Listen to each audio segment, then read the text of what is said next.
রাত পোহালেই ভারতের পশ্চিমবঙ্গে নির্বাচন। তো যাই হোক, এই নির্বাচনে বেশ ব্যাপক বৈচিত্র্য দেখা যাচ্ছে। জনগণের মধ্যে একটা পরিবর্তন আকাঙ্ক্ষা দেখা যাচ্ছে, এমনকি ইয়াং জেনারেশনের মধ্যেও সেটা কিন্তু ফুটে উঠছে। তো তার মধ্যে এখানে এই যে একটা ছেলে দেখলাম যে চমৎকার একটা কথা বলল, তো চিন্তা করলাম এই বক্তব্যের উপরেই তো একটা ভিডিওর অবতারণা করা যায় নাকি। তো আমরা এই ছেলেটার কথা শুনি, এবং আসলে এই কথাটা আমিও কিন্তু বিভিন্ন ভিডিওতে অনেক সময় বলেছি, বাট এ কিন্তু চমৎকার করে সেই কথাটাই এখানে ইকো করলো। আমরা একটু তার কথা শুনি। যেহেতু রাজ্যে চাকরি নেই, তাই যারা চাকরি পাচ্ছে তাদেরকেও বাইরের রাজ্যে যেতে হচ্ছে। সেই বিজেপি শাসিত রাজ্যে যেতে হচ্ছে, মধ্যপ্রদেশে যেতে হচ্ছে, গুজরাটে যেতে হচ্ছে, উত্তরপ্রদেশে যেতে হচ্ছে। কথাটা কিন্তু একেবারে 100% রাইট। আমি নিজেও পশ্চিমবঙ্গে গিয়ে ঘুরে দেখছি যে ওখানে ওই পোলাপাইন, ইয়াং পোলাপাইন যারা লেখাপড়া টোড়া করছে, বিশ্ববিদ্যালয় থেকে ডিগ্রি নিয়েছে, ইঞ্জিনিয়ারিং ডিগ্রি নিয়েছে বা আরও অন্যান্য ডিগ্রি, ব্যবসায় প্রশাসনের ডিগ্রি নিয়েছে, তারা কিন্তু ওই পশ্চিমবঙ্গে কোনো চাকরি পায় না। তাদের কিন্তু চাকরি করতে গেলে অন্য রাজ্যে যেতে হয়, এবং সেই রাজ্যগুলো দুর্ভাগ্যজনকভাবে বিজেপি শাসিত। ওই যে উত্তরপ্রদেশ অথবা মধ্যপ্রদেশ। এমনকি ইন্টারেস্টিং ব্যাপার হলো, আমি এমন অনেক ছেলেফেলেকে দেখছি যারা নাকি এই পশ্চিমবঙ্গের থেকেও, যেটা নাকি বলা হয় যে অনুন্নত, উড়িষ্যা, বিহার, অবশ্য সেখানে ওই যে ইয়েরা যায়, মানে যারা নাকি হ্যান্ডিক্রাফটের জাতীয় কাজ টাজ করে, তারাই চলে যায়, এবং তাদের জন্য কিন্তু পশ্চিমবঙ্গে কোনো কাজের কোনো সংস্থান নাই। অথচ 15-16 বছর ধরে মমতা বন্দ্যোপাধ্যায় এখানে ক্ষমতায় আছে, লম্বা লম্বা লেকচার দিয়ে আসছিল যে ডাবল ডাবল চাকরি হবে, তাই না? একটা চাকরির কোনো ক্ষেত্র খুলতে তো পারেই নাই, বরং যে চাকরিগুলো ছিল সেগুলোও বন্ধ হয়ে গেছে।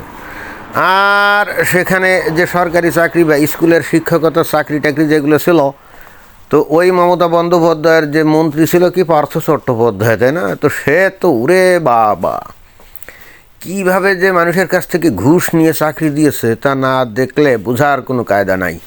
তার বাড়িতে পাওয়া গেছে কি? তার বাড়িতে পাওয়া গেছে টাকার খনি। এখন এই ভদ্রলোকটা কী করে কে জানে। যাই হোক, তারপরে এই ছেলেটার কথা আরেকটু শুনি, যে চাকরি করতে যদি বিজেপি শাসিত রাজ্যেই যেতে হয়, তাহলে হলে বাংলা ওই পশ্চিমবঙ্গের আসলে কী করা উচিত, সেটা সে সুন্দরভাবে অবশ্য পরে বলছে, আমরা শুনি সেটা।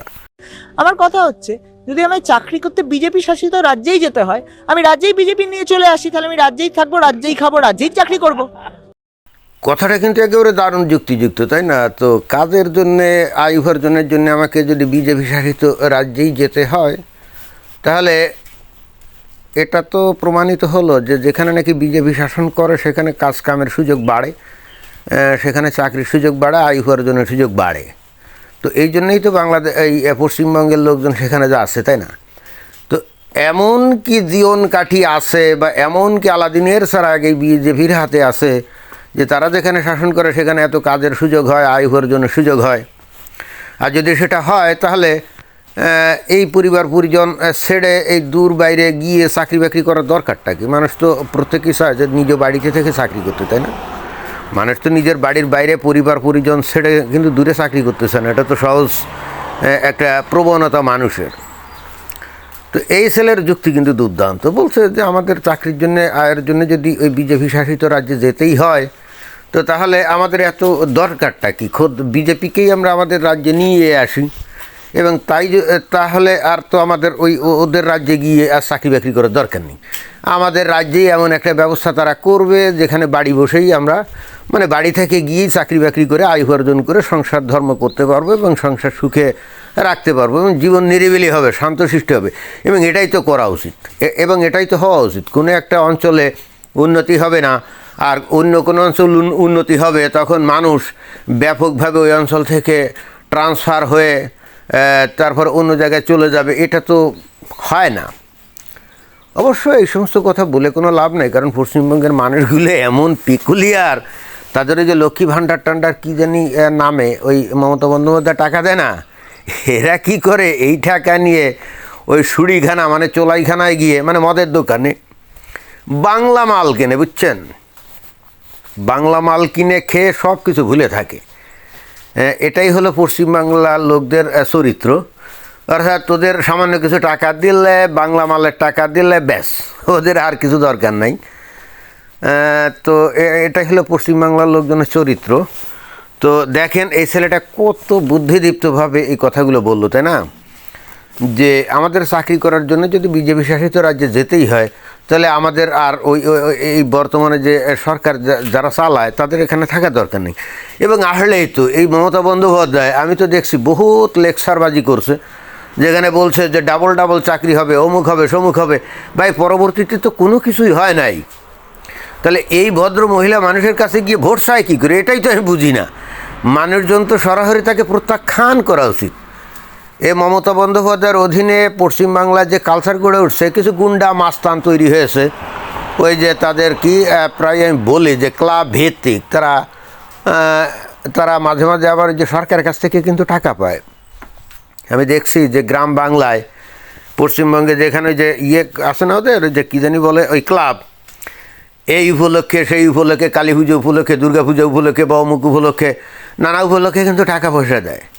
তো এরা কি করে, ওই টাকা পয়সা তো নিজেরা ভাগ বাটোয়ারা করে নিয়ে তারপরে মাল খায়, বাংলা মাল খায়। পাঁচ, হ্যাঁ, পাঁচ নামে একটা বাংলা মাল আছে, কত দাম কে জানে। কিন্তু আমি ওই মদের দোকানে গিয়ে দেখছি যে মানুষ লাইন দিয়ে ওই পাঁচ কিনছে, আরে পাঁচ কিনে নিয়ে খাচ্ছে।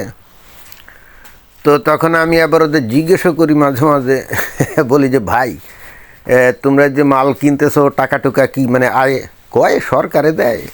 মমতা ব্যানার্জি যে লক্ষ্মী ভাণ্ডার টান্ডারের নামে দেয় না কত 1000 1500, তো ওই বাংলা মালের দামও তো কম। 1000 টাকা দিলেও সে অন্তত মিনিমাম 12, 14, 15 দিন ওই মাল কিনে খাইতে পারে, কোনো সমস্যা হয় না। তো মমতা বন্দ্যোপাধ্যায় বস্তুত বাংলাদেশ ওই পশ্চিমবাংলার যে টেকনিক অবলম্বন করছে যে এদের মাল খাইয়ে ঘুমায় রাখতে হবে এবং ওই ঘুমের ঘরে সবাই আমাকে আবার ভোট দিবে। কি ডিস্ট্রাকটিভ পলিসি, তাই না? কি ভয়ঙ্কর ডিস্ট্রাকটিভ পলিসি। আর এই বাংলা মাল খেয়ে খেয়ে এরা কিন্তু খুব দ্রুত এদের এই কিডনি নষ্ট হয়, তারপরে এদের এই লিভার নষ্ট হয়। এবং পশ্চিমবঙ্গে এই যে কিডনি নষ্ট হওয়া, লিভার নষ্ট হওয়া এবং ক্যান্সার রোগ অনেকটা মহামারীর মতো রূপ ধারণ করছে। আপনি ভারতের অন্য অঞ্চলে দেখবেন যে এত রুগী না। এই যে পশ্চিমবঙ্গে দেখবেন যে এত বেশি হাসপাতাল, এত বেশি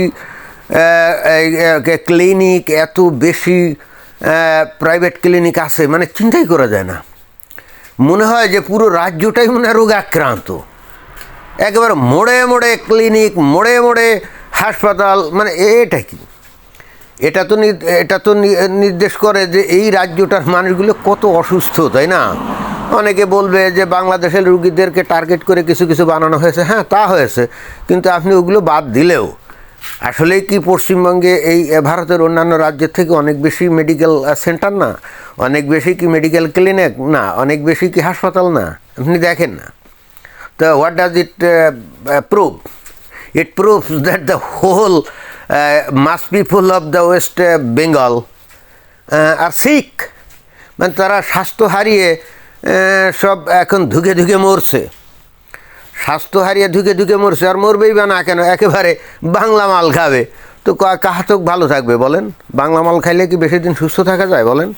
ওদিকে মমতা ব্যানার্জির ভাতিজা কি অভিষেক, তাই না? সে তো আবার চোখের অসুখ দেখাতে গিয়ে আমেরিকায় চলে যায়, জন হপকিন্স হাসপাতাল, ওরে বাবা, বা মেও হাসপাতাল, সবচাইতে কস্টলি হাসপাতাল এই আমেরিকায়, সেখানে চোখ দেখানোর জন্য চলে যায়। চিন্তা করে দেখছেন?